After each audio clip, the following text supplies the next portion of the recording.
Oke, baik. Untuk materi atribut bidan profesional. Yang pertama tadi, oke, teman-teman harus tahu dulu apa yang masuk dalam atribut bidan profesional. Kemudian mungkin tadi ya kita mereview beberapa materi yang mungkin adik-adik sudah pernah dengar sebelumnya ya. Kedengaran dan terlihat nggak materinya? Kedengeran dan terlihat, Ibu. Oke, definisi bidan tadi ya menurut ICM bahwa bidan adalah orang yang telah berhasil menyelesaikan program pendidikan kebidanan yang didasarkan ada kompetensi esensial, kemudian telah memperoleh kualifikasi yang diperlukan untuk didaftarkan atau dilisensikan secara hukum untuk mempraktekkan asuhan kebidanan dan menyandang gelar bidan. Ini besok kayak kalian ya, belum bisa dikatakan bidan kalau kalian belum selesai menyelesaikan perkuliahan ini sampai besok akhir, sampai benar-benar dinyatakan dan dapat gelar bidan ya. Menunjukkan kompetensi dalam praktek kebidanan ada sertifikatnya, sertifikat kompetensi, kemudian sertifikat profesi, contohnya kayak gitu. Nah, atribut bagi seorang bidan profesional nih. Menurut ICM tadi, bahwa bidan harus punya komunikasi ya, skill komunikasi, kemudian empati dan relationship building. Jadi membangun hubungan yang baik mungkin dengan sesama. Jadi kita bisa bekerja secara kolaborasi kayak gitu. Gimana dengan sejawat, kemudian sesama bidan, sesama partner kerja kayak gitu ya. Itu untuk beberapa atribut yang harus dimiliki seorang bidan yang dikatakan profesional. Nah, terus di sini ada komponen-komponen esensial yang harus dimiliki juga dalam pelayanan kebidanan sebagai bidan profesional tentunya. Yang pertama tadi skill care, kita punya keterampilan pelayanan yang bagus. Kalian mungkin selama kuliah ada yang namanya UPRAK, PICES. Nah, itu salah satu untuk menguji skill kalian, keterampilan kalian selama perkuliahan. Contohnya kalau dalam masa kuliah. Kalau kalian besok sudah praktek, yuk harus punya tujuan kalian praktek, harus punya keterampilan pelayanan. Makanya dari sekarang digodok sampai benar-benar kalian terampil. Gitu. Kemudian the personal quality of midwife, ada compassion, mungkin baik ya kalian punya belas kasih, ada harus baik sama orang, mendukung, memberi semangat, support ya, skillful, terampil, kemudian good komunikator atau komunikator dan konselor yang baik. Jadi gimana caranya kalian besok menjadi konselor ya, memberikan KIE, memberikan edukasi. Makanya dari kemarin kita berlatih dalam setiap asuhan kebidanan pasti ada komunikasi. Contohnya seperti itu. Sehingga knowledge, skill, kemudian emosional, intelijen itu menjadikan seorang bidan atau midwife itu membangun relation hubungan yang baik sesama perempuan ya. Gimana caranya kita memberikan sharing, caring gitu ya. Kalau setiap ada keluhan, ada masalah, gimana sih peran kalian sebagai bidan? Nah, itu harus membuat atau memberikan sharing dan caring yang baik. Nah, tadi gimana caranya kita menjadi profesionalisme atau bidan yang profesional? Nah, tentunya tadi selain atribut bidan, tadi kalian harus jadi bidan yang profesional. Profesi itu apa sih? Suatu pekerjaan yang memerlukan pendidikan yang lebih dalam dan luas serta adanya pengetahuan yang khusus. Besok contohnya kalian mengambil profesi, kemudian perawat juga ada profesi, apoteker juga ada profesi. Nah, itu adalah suatu pekerjaan yang memerlukan pendidikan yang lebih dalam. Jadi kalian akan lebih dalam memahami tentang ilmu kebidanan, contohnya gitu ya. Terdapat 4 ciri utama profesi, ada pengetahuan, kode etik profesi, terdapat otonomi penuh dalam pelayanan, pendidikan, dan penilaian. Kemudian dapat memberikan pelayanan yang vital dan uniknya. Kalian besok gimana PR-nya? Supaya ini penting nanti memberikan pelayanan yang kalian apa sih yang lebihannya dari pelayanan kebidanan? Misalkan nih siapa? Rahma, Ayu, terus Helga, mungkin akan punya atau meneruskan PMB dari orang tuanya gitu ya. Nah, apa sih kelebihannya? Apa sih yang unik? Apa sih keunggulannya? Nah, itu yang besok akan menjadi PR kalian ya. Yang penting itu nanti untuk kelangsungan dari pelayanan kebidanan yang kalian miliki.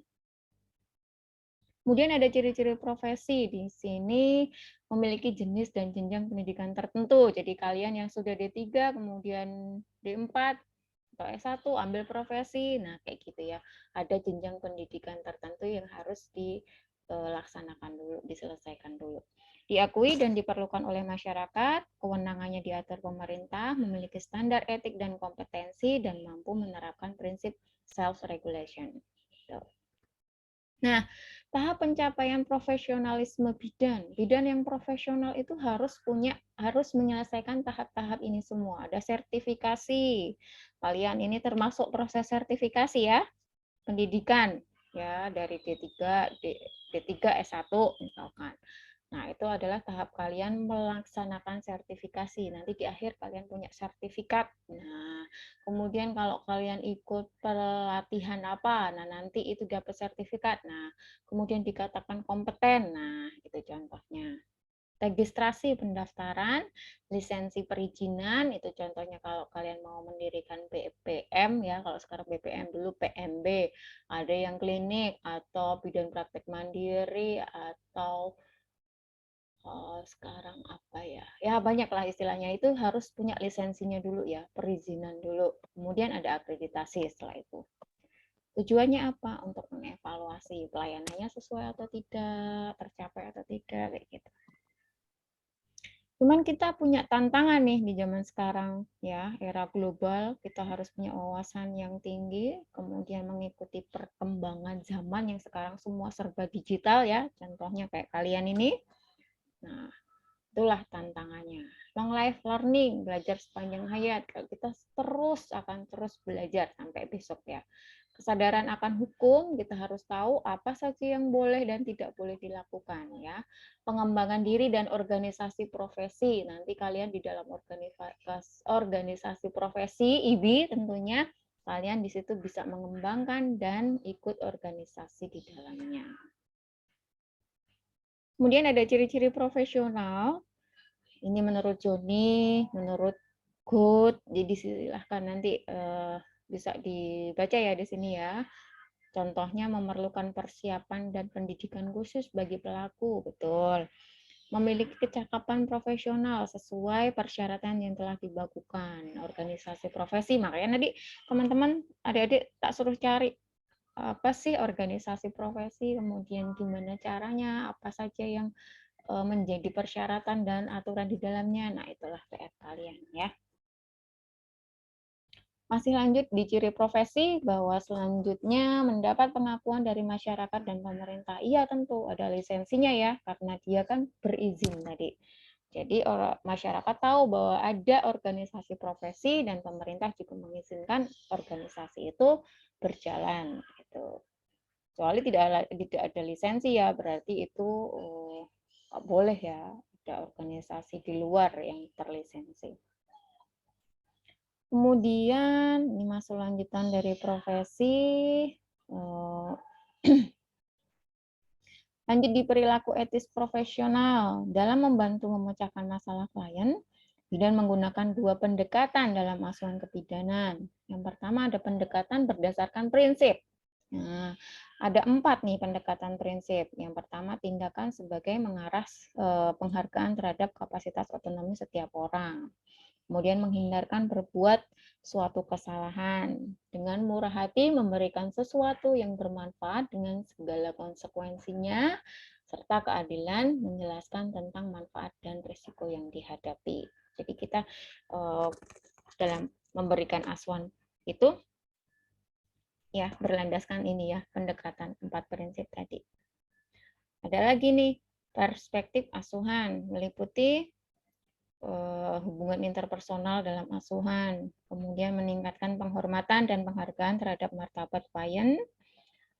Client is human, jadi klien kita itu manusia. Gimana caranya kita memanusiakan manusia tadi ya, memberikan empati, pelayanan yang maksimal, gitu. Tidak membeda-bedakan antara si A dan si B, contohnya seperti itu.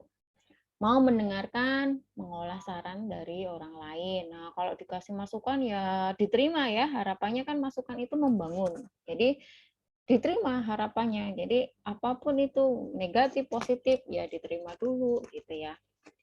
Mau mengingat kembali arti tanggung jawab moral yang meliputi kewajiban. Nah, kalian punya tanggung jawab moral nih dalam memberikan asuhan ya tentunya ya.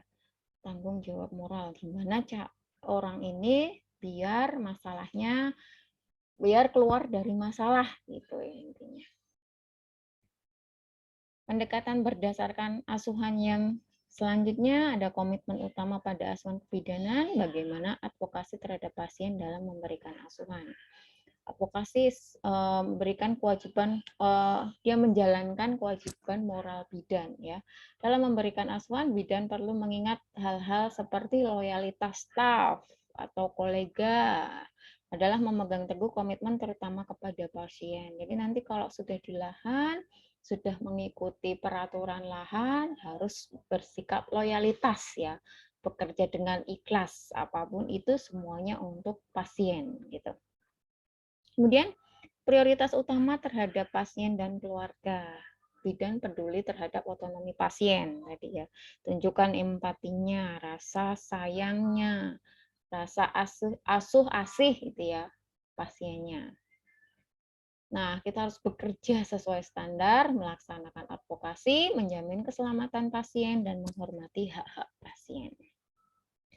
Ada unsur dalam pelayanan kebidanan profesional. Yang pertama, pelayanan yang berlandaskan sikap dan kemampuan yang profesional, ditunjukkan untuk kepentingan yang menerima, tadi ya pasien ya yang menerima ya.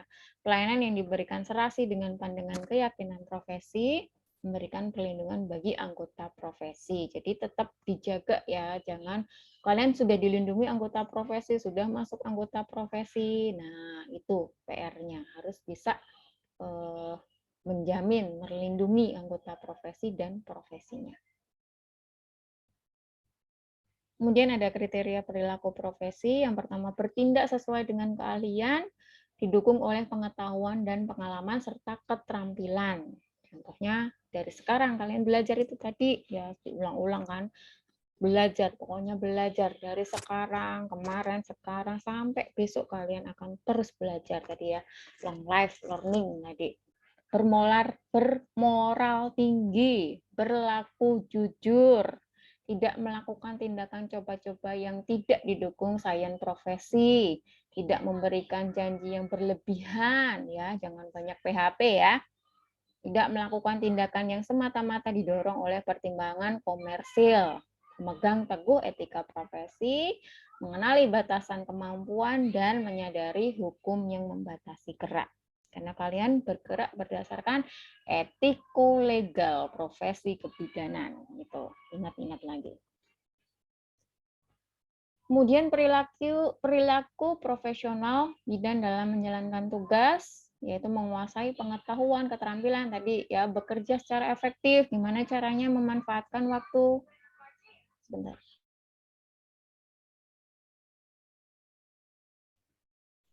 Mengenal masalah sosial, membangun dan mempertahankan hubungan kerja dengan pihak lain. Jadi kalian tuh kerja itu ada temennya, ada partnernya, nggak mungkin kerja itu sendiri ya.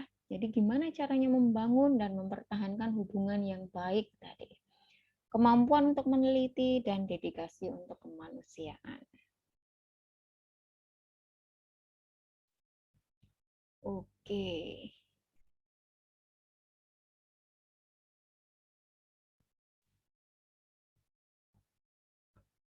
Oke, ada pertanyaan sebelumnya? Masuk di etika pelayanan kebidanan. Pelayanan kebidanan, bagaimana yang termasuk dari struktur sosial budaya masyarakat, ya sosial ekonomi, sosial demografi. Nah, ini ada parameternya. Pertama, perbaikan status gizi bayi, cakupan pertolongan persalinan, terus menurunnya angka kematian bayi, cakupan penanganan kasus berisiko, dan meningkatnya cakupan pemeriksaan antenatal. Ini adalah PR kalian nanti saat kalian menjadi pelayan masyarakat nanti ya kalau udah di lahan ya. Semua ini 5 ini nanti jadi PR kalian. Bidan harus menyiapkan diri untuk memberi pelayanan. Keadilan dalam pelayanan dimulai dari pemenuhan kebutuhan klien sesuai sumber daya, selalu siap melayani, dan adanya riset dalam kebidanan, keterjangkauan tempat pelayanan ya. Nanti kalau misalkan kalian ditempatkan PTT, tempatnya jauh, nah itu udah beda lagi ya. Tapi yang penting bisa dijangkau tempatnya gitu. Jangan misalkan nanti hidup menyendiri di pulau lain, nah itu perlu dihindari ya. Nah, kita nggak kerja sendiri, kita butuh tim nanti ya. Pelayanan kebidanan meliputi aspek biopsikososial, spiritual, ya ini semuanya ya, sampai di kultural. Jadi gimana kita bisa mengenal kebudayaan lingkungan sekitar, walaupun itu bukan kebudayaan kita asli mungkin. Nah, itulah nanti menjadi PR besar juga untuk kalian di masa depan. Bidan yang dibutuhkan masyarakat adalah yang punya simpati. Ya, gimana cara kalian menimbulkan atau membuat diri kalian punya simpati itu tadi ya. Semangat saat melayani. Bu, dengan senang hati, Bu, hari ini saya bidan Eva yang akan memberikan pelayanan dengan senyum ya, jangan dengan mungkin kalian dengan muka masam. Nah, itu udah beda lagi nanti tanggapan pasien udah takut semuanya ya. Terus empati, gimana kalian punya welas asih ya, keluarkan empatinya. Ikhlas juga dalam melakukan pelayanan dan memberikan kepuasan. Pasti pastinya senang banget kalau kalian memberikan bintang 5 ya. Ini istilahnya kalau sekarang bintang 5. Nah, ini semuanya ada di kalian. Bidan juga harus memperhatikan suasana aman, nyaman, privacy. Nih, diingat-ingat. Nah, alami dan tepat. Ada tepat sasaran, tepat nama, tepat obat. Nah, itu kalian harus paham itu semuanya ya. Itu yang menjadi pedoman kalian juga. Pelayanan yang bermutu, memuaskan setiap pemakai jasa, serta penyelenggaraannya sesuai kode etik dan standar pelayanan profesi yang telah ditetapkan. Wah, banyak sekali PR-nya sepertinya. Dimensi kepuasan pasien. Nah, kepuasan mengacu pada penerapan kode etik dan standar pelayanan profesi.